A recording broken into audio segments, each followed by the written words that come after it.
onoratissima di essere qua davanti a voi, di essere fra due luoghi sacri di protezione e sono alla fine della mia tournée, questa è la penultima data e sono felicissima di chiudere questo giro di musica, di teatri, di parole, di persone, di accoglienza e di abbracci in questo luogo così speciale, in questa regione così speciale. E poi questo è stato un anno molto speciale per me, perché mi è arrivata una valanga di affetto, una valanga di riconoscimenti, ho raggiunto tanti traguardi. Un mix di emozioni e musica, un recital che ha raccontato con humor tagliente e commovente malinconia aneddoti e ricordi intensi della sua vita straordinaria, vissuta tra la Toscana, Cuba, l'America e l'Europa e costellata di incontri e grandi amicizie con persone fuori dal comune e personaggi famosi tra il reale e il verosimile.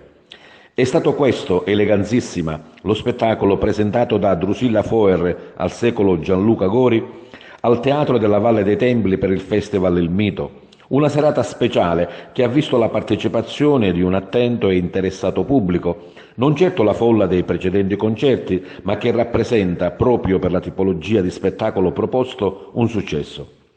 Il filo conduttore dello spettacolo sono state le canzoni legate a quei momenti di vita che Drusilla Foer ha interpretato dal vivo, accompagnata dal maestro Loris Di Leo al pianoforte e Nico Gori al clarinetto e al sax.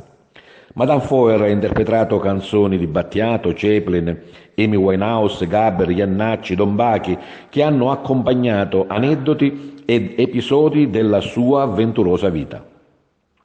Magistrale e commovente il ricordo dell'amico folle che suonava con le carte dei cioccolatini, ricordato con la bella canzone di Don Bachi, Sognando, o la struggente rivisitazione di I Will Survive di Gloria Gaynor, che ricordava i profumi e le sfumature di notti newyorkesi.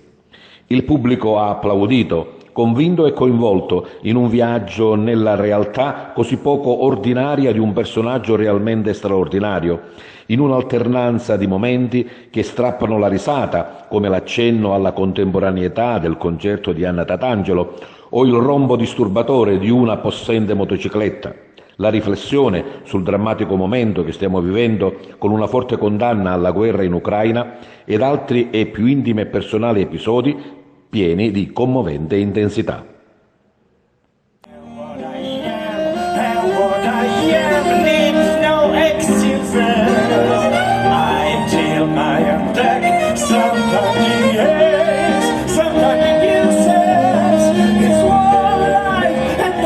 Return and no deposit.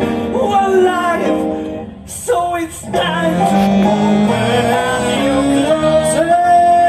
Life, now by the time.